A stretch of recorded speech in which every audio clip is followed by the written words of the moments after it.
Hi there, it's Jonathan Herps again, founder and CEO of Scale Up Growth Partners. Welcome to our Stories of Scaling Up series, where we chat with owners, managing directors, founders, and business leaders of scaling companies. It centers around their entrepreneurial journey so far and their aspirations for their companies. Today, I'm speaking with Mandy Sigaloff. Is that how I pronounce your surname, Maggie? That's correct, Jonathan. Mandy, I should say. I apologise. Who's managing director of TaxAssist Accountants Australia. So thanks so much for joining me. Thank you for inviting me. Nice to be here. Yeah, no, great. So, Tilson, why don't we just start? Tell me what you and the business do and how long you've been doing. Yeah, so I was one of these people who decided to start a business or start this particular business in COVID. So that was an interesting time to, decide to do something new. I'm actually from a media and marketing background. So I've owned a media company. I've done e-commerce. Consultancy and built some e-commerce businesses. And this opportunity came up. I saw a real gap in the market during COVID when, retail was very quiet, advertising was quiet, and thought, great, I'm going to bring this concept, which is a UK concept, over to Australia. So it is actually a UK company, but we've actually licensed the brand to bring it here. And what we do is, what our mission is to really put not just an accountant, but a tax advisor, a business advisor in every small to medium-sized business community within Australia, where we used to have the old bank managers that used to sit there and, the first thing you would do is you start a business and you would pop in to see your bank manager to open your bank account. All of that is online now, which really has left this void of advice. You've got probably one of the most complex tax systems in the world. You've got fair work people have to comply with. So it's an opportunity for people who are qualified accountants to actually start their own accountancy business within their community. And with new businesses up 40% year on year in ABN registrations, it's definitely needed, I think, at the moment. And out of that, the latest Zero figures, I think it's about 48% of new ABNs being registered at the moment are for people who were not born in this country. So, wow. Which is quite an impressive stat. And, where do they go to get their advice from? So, sorry, a bit of a long answer there. No, it's a good answer. So you started when? I started it'll be 2 years in October. Fabulous timing. And we've managed it, and we've got 7 franchisees offices open now during that time, which is fantastic. All of them doing very well. And really helping the small businesses in their community, which is brilliant. Congratulations. So I take it you're not an accountant? No, I'm not an accountant. Can I just say all of our franchisees are accountants, definitely. But my expertise really is media, marketing, growing businesses. So, we have a technical team here, obviously, to support the accountants.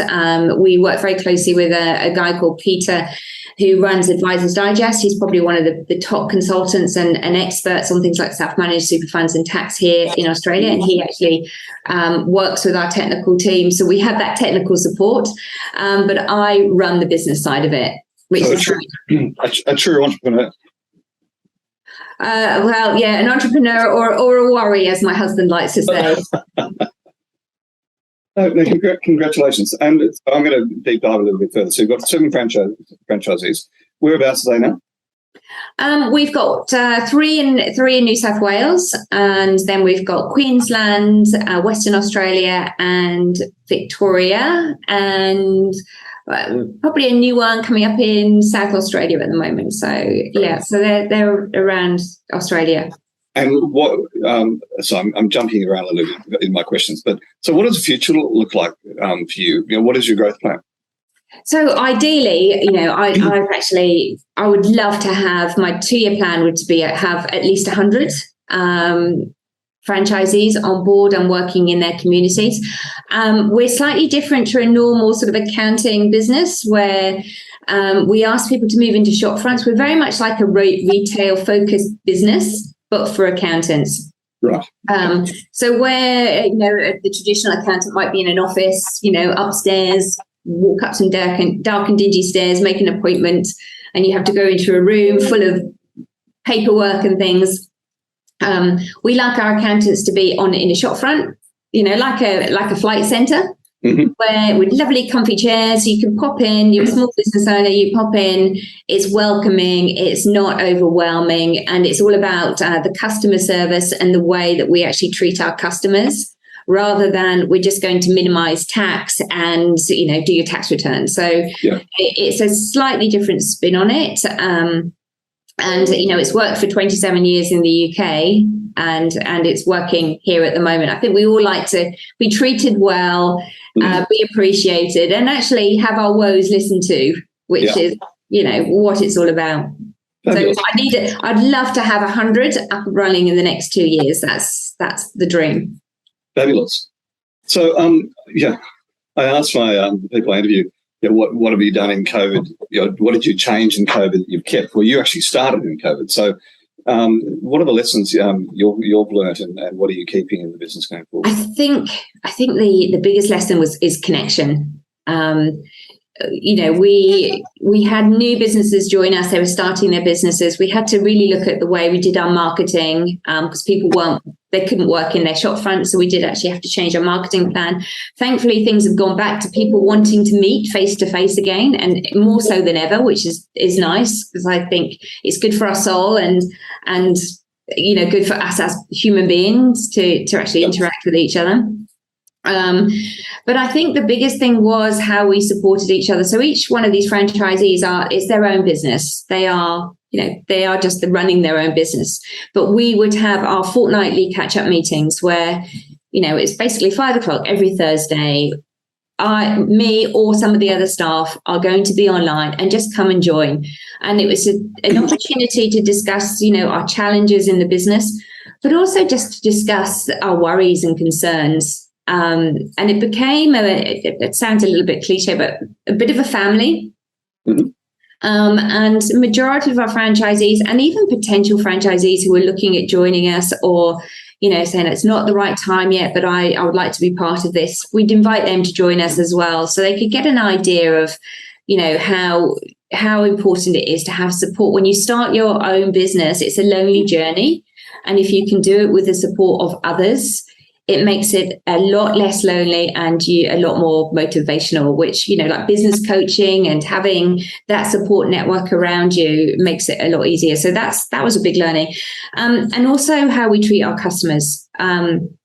We would do a newsletter at least once a month, but every time there was a new government grant out or, a new JobKeeper announcement, we would send an email out, a newsletter out immediately the next day. Okay. And we found with the feedback we got from our clients and our customers, and people were forwarding our emails to other, clients and friends. They started relying on us to be, to basically put it into simple Australian language rather than, what the government is saying and read this big lot of spiel on another website. So, and that's something that we've kept going as well.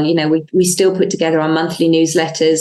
And if there's a big announcement like, when there's, new grants that come out, we just send out an email straight away because it's sort of something that our customers have really started to rely on us for that information. So just being connected, stay connected.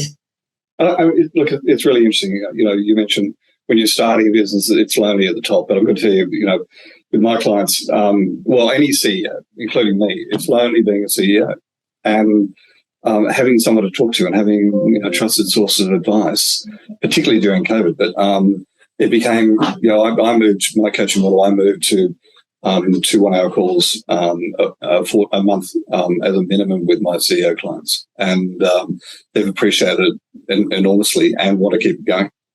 Yeah. Okay, so 200 in the next 2 years. What are the major challenges you see in achieving that? Oh gosh, staff. I think it's sort of the answer across the board. So. There is, if you have a look at, the list of where you can get visas at the moment to come into Australia, the work visas as the required, the required list. I think it's 44 jobs on there at the moment. 3 of those are accounting jobs. So we have just your normal sort of corporate accountant, your CPA type accountant. There's a real shortage of those. But not only that, and also, our overseas students that have been coming in, quite a lot of them would be accountants or be doing accounting degrees, double degrees or masters. But just not that, is the knock-on effect of that is actually having a qualified tax agent license. A tax agent license is something really difficult to get in Australia. You have to not only have the qualifications, but also the experience. So at least 12 months actually working in a business. And a lot of people who are ready to start their own business are probably in their, late 30s, early 40s. They've got a lot of commitment. They don't want to go and work on a $60,000, $70,000 salary when they've come from a $90,000, $100,000, $150,000 salary for a whole year to try and get experience to actually then open their own business. So it's a really complex issue. So instead of just moaning about it, we've now come up with a TaxAssist Academy that we're going to launch in October. Yep. The plan is that we will take qualified accountants. They can stay in their job. If they join us as a franchisee, they have to leave their job and do it full time. This Academy program will actually take them through 12 months of training. We will give them the opportunity to do tax returns, to start talking to people in their community, to start building up a client base, all with our 12-week training program and the support of our technical support team. So after 12 months, they will have enough experience so that they can actually put some of those hours on a application to the Tax Practitioner Board. But also they'll get a real taste for what it's like to run your own business, and also to talk to clients and be that business advisor, because accountants are not known for their personality and for being really out there and dynamic people. I say that in the nicest possible way. And, some people think, I would really like to do this, but they give it a go and it's not for them. But I think with this, we're hoping to we've actually done a business plan so we can actually train 40 people up. By the end of next year, 40 people will be able to actually be on this program with full tax agent supervision, with clients that they can work on, real life clients that they can work on, and they can actually earn some money. Not huge amounts because it's going to be sort of done on the side, I suppose. But we're hoping that will help. And at the end of it, ideally, they will join us as a franchisee and be ready to join a business. Or alternatively, hopefully, we'll be able to employ them in one of our offices if that's what they want to do. And if they decide this is not the career for them, nothing's lost. They've learned a bit. So I think if we wait for the government to fix our problem, we're going to be waiting for a long time. I agree. If I may, I'm very privileged that in mid-September I'm speaking again at an organisation called eLead, the Millennial Women's Foundation, I think it's called. But essentially, it's a large number of young, me sounding like an old man now, female undergraduates and postgraduates, mixture of Australian and international. So I'll mention that if you don't mind. Yes. Yeah, I'm talking to them about how to be CEOs, so it actually leads straight into the franchise model. So I'll bring that up with the leader. What's your biggest learning, do you think you've had since you've been a business owner? I know you own a number of businesses. You have to be bloody resilient. Absolutely. You also have to be prepared to take those 2 steps forwards and 1 step back constantly. You have one day where you think, this is working, and the next day you go, oh my God, this is... something that you get another, something has gone wrong. And I just think it's a hard journey. And I think some people underrate it and they think, right, I'm going to be my own boss, I'm going to be a CEO, and I'll get that work-life balance. That first 3 years of any new business, there's no work-life balance. It's you sleep, you think about it, you know. I had my wedding anniversary this week, and my husband actually took me away for the night, saying, I need some time to talk to you. And I still spent 80% of the time talking about, you know, my latest idea. It really just sort of, you know, I mean, and it's not for everybody. And don't feel that if you do it, and expect some failures, I think, you know.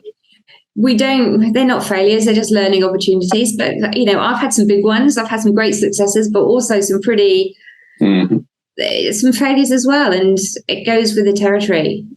No, it's interesting. One of the reasons the coaches in my business, I choose people who've been CEOs, had their own businesses and had failures, because it's, you know, great to be a coach and go this way and use this tool, and here's, you know, but if you haven't made those mistakes on the way through, you don't have the life experience. And I agree that the perseverance is critical. And I think also I feel that we're a bit of ashamed to admit failure sometimes. You know, we go out and we talk about all of our successes, but sometimes, you know, I'm very, very lucky. I have a group of 4 ladies from a company called Heads Over Heels. It's a not-for-profit that I'm involved with. And we still meet once a month. They're all business owners, CEOs. Businesses have failed, but we've supported each other through the thick and thin over the last sort of 12 years of meeting up. And I think just, you know, find your pack, find the people you can trust. And to the outside world, everything's brilliant, everything's great, but, you know, just find some people around that you can be honest with, and who will pick you up and brush you down and help you, you know, move forward again. And as you said, whether that's a business coach, whether that's sort of friends, whether it's colleagues you've met along the way, but you do need somebody, you do need people around you. And, you know, it's interesting you say that, because I have, you know, within my business, I'm a coach. We have a team of coaches. We've got a mastermind groups, etc. But I actually am a member, separate mastermind of entrepreneurs, business owners, and we meet once a month. There's 12 of us, and you know, because of me, we've got a bit of a structure around the thing. But, you know, we meet in ups and downs and wins and losses, and where do we need to dive into today to help whoever needs the most help. And it's so valuable. Yeah, it is. It is. Yeah. So tell me, when you think of the word successful, who pops to mind first and why? Oh, again, another cliche. It has to be Elon Musk. Whether you hate him, whether you love him, he doesn't, people are there, they try and put him down, the tall poppy syndrome, you know, and he's stabbed in the back constantly. He's criticized, but he just doesn't give up. He's probably the most, and also his ideas are crazy ideas, you know, and he really finds the most craziest need in the market, and he solves that problem. And you know, I you've got to give it to me. Yes, he is probably a little bit mad, but you have to be a little bit mad, I think, to have achieved and had the ups and downs that he has had to keep going. And he's constantly finding solutions, and I think that's why I admire him so much. And, you know, yes, things don't work, but he will find another way or a different way of doing it. So, yeah. I agree with you. I mean, if you think about the multiple businesses he's juggling at any one time, you know, Tesla, SpaceX, the Boring Company is phenomenal. I don't know if you've heard of them. You know, and to attract attention to the Boring Company, he gave away flamethrowers. I know. Just extraordinary. I read something the other day about John Doerr, who is, I think I've got the pronunciation right. He is the man behind OKRs, as against KPIs. And he was lamenting the fact that he was offered a piece of, the the car company, just had a mental block. Tesla, in 2017, it's the biggest regret of his life. He didn't take it up. He reckons it'd be worth, he'd be a multi-billionaire all over again just from that one investment. It's quite extraordinary. And the way he's changed the world, really. Tesla. I love it. One of my heroes is Mike Cannon-Brookes from Atlassian. And, for lots of reasons, one of which is that, he credits some of the stuff I coach as one of the main reasons, and around values is one of the main reasons that Atlassian has been so successful. But Mike Cannon-Brookes, there is a fabulous TEDx talk by Mike Cannon-Brookes on imposter syndrome. It's 17 minutes. It is arguably the best TEDx you'll ever listen to. And he's talking about the feeling of an imposter as an entrepreneur. That every decision we make, we've got this front, we know what we're talking about, and but behind the scenes, it's And he talks about his journey. He's worth $19 billion, and to this day he feels like an imposter. And he talks about when he challenged Elon Musk to build a big battery in South Australia. And, this was over a Twitter feed, at 1 o'clock in the morning. First thought he was the expert on renewable energy in Australia, and he had to spend a month learning all about renewable energy. But, it's a really, really good lesson of perseverance, and, reinforces the point about Elon Musk, I think. Yeah. And I've got a Tesla car. It's an old one now because I was like, but and I just absolutely love the car as well. And I can get into it and it's updated overnight, and I've got some new toys to play with. My teenage children find the farting seats very amusing, but and I just love the fact that there is the humor in it as well. It's and it dances, and it and there is that humor as well as it's a serious sort of. So I wasn't aware of any of that. By definition, my children are not going to be allowed to watch this interview. I've got 2 8-year-olds. If my son heard about a farting seat, it's all over Red Rover. It is, even though I find it revolting, but obviously teenage boys find it hilarious because it comes out of the speaker, so they get their grandmother in the back and make it come out of her speaker. Anyway, we digress. Sorry about that. It's an interesting one. Have you heard of a lady called Maggie Dent? No. Maggie Dent is I suppose she's a psychologist, but she wrote a book called Raising Boys, and one of there's a lot of lessons that have come out of that. I've got 2 adopted children, and one's a girl who's almost 9, one's a boy who's just turned 8, and she talks about the issues of raising boys, and one of the things she talks about is boys coming home from school, they're very tense, they're very stressed. You've got to release the tension. And her advice was roll up the windows and fart. To get the boys to and laugh and release tension. So it's a very good point. Now I'm all over the place with these questions. Are you a reader? Do you listen to podcasts? Anything you'd recommend? Yeah, dear. I'm not a big reader of motivational books. I read fiction to put myself to sleep at night when I need to switch off. Mm-hmm. And I find that reading for me is something I need to do to switch off from work, and because it's so full on during the day. But I'm a big I listen to podcasts. I start my mornings quite early with a dog walk, and the dog walk is just my way, and I listen to podcasts. So there's a few actually. Because I'm not an accountant, I listen to a couple of accountancy ones called Tax Talks, which is just sort of an update on what's happening. And there's also one called From the Trenches, which is basically a load of accountants moaning about the bureaucracy, and and I just find that quite amusing. It's quite nice. But I'm listening to something at the moment. It's called High Performance, and it's from Jake Humphrey.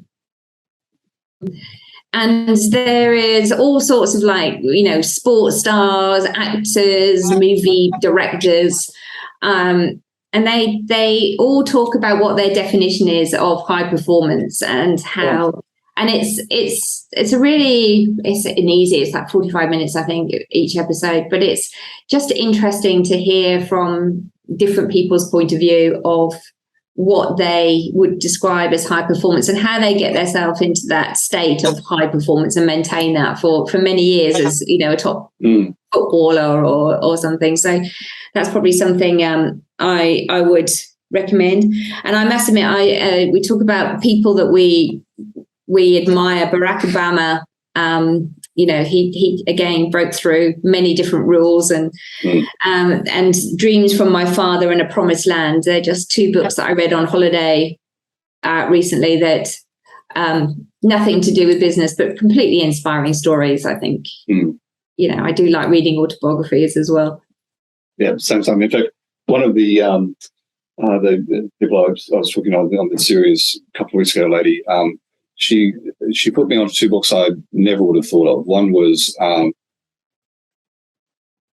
autobiography, Madam Secretary, and so she was the Secretary of State for Bill Clinton for under 2 terms. And the other one was Elizabeth, the owner of the Wall Street Journal, and she was a housewife essentially, and her husband committed suicide, and she had to take it over. And it's a fabulous read, number one. But number two, I was listening to Jim Collins last week, who authored Good to Great. It's one of the best business research in the last century, and he put her up there as as a classic example of a level 5 leader. So well worth. That's a great read. Oh, great! Thank you for that. Yeah. As I said to you at the start of this, I'm learning as much as anybody from this series. Any last piece of advice or parting words to a CEO, founder, aspiring CEO? Just to reiterate, find your people and get them around you. The other thing I think is think about giving back when you've got the time. I think I mentioned Heads Over Heels. It's a not-for-profit organisation, and we, through meaningful connections, we help female entrepreneurs scale their business. I've been on the board they actually helped me a lot on my first business when I moved to Australia 12 years ago. And if it wasn't for that network of people who, from the goodness of their hearts, you don't pay to be a member. It's basically, we just identify companies that are ready to scale and through introductions help them scale. They really did help me a lot in getting my first business off the ground. And now I sit on the board, and I'm really passionate, especially about female entrepreneurs. I do think it's harder for us because we don't have that network that men necessarily have. It's sad to say that, but it really is a little bit like that. It's a lot about who you know and not what you know sometimes. And I think if you can, as a CEO, start giving back, it just gives you a different perception on where you are in your life and what you're doing as well. I think that's important. I think that's a great piece of advice. I've been on various charity boards, Dignity, a homeless charity board, and something to do with the National Maritime Museum, and some others prior to, and it's so, and I always have at least one pro bono client, because it's, I find it's so important to give back. It's a challenge to you. As I said to you before we started, I'm loving this series. We're going to continue it, but we haven't had many women on it. So if there are some good, great CEOs out there, entrepreneurs that I'd love to interview them. Oh my goodness, I could introduce you to some absolutely fabulous entrepreneur female women who are changing the world. Honestly, they're doing some amazing stuff, and I will definitely like to hook you up with a few of these. Yeah, please. I really love it. Everything from, I'm going to FinTech Awards tonight, from everything from FinTech to, a lady who has completely changed the world of packaging using sheep's wool to, the way that midwifery works in the country towns that she launched through COVID. Just some absolutely fabulous businesses that are successful and, making money. And and they've all got great stories. So please, look, I'd love to include them. Yeah, I will send you a list and some introductions, definitely. Fabulous. Mandy, thank you so much. Thank you, Jonathan, for inviting me along. It's been a real joy to speak to you. Really appreciate it. And thank you for inviting me on. Same. Thank you.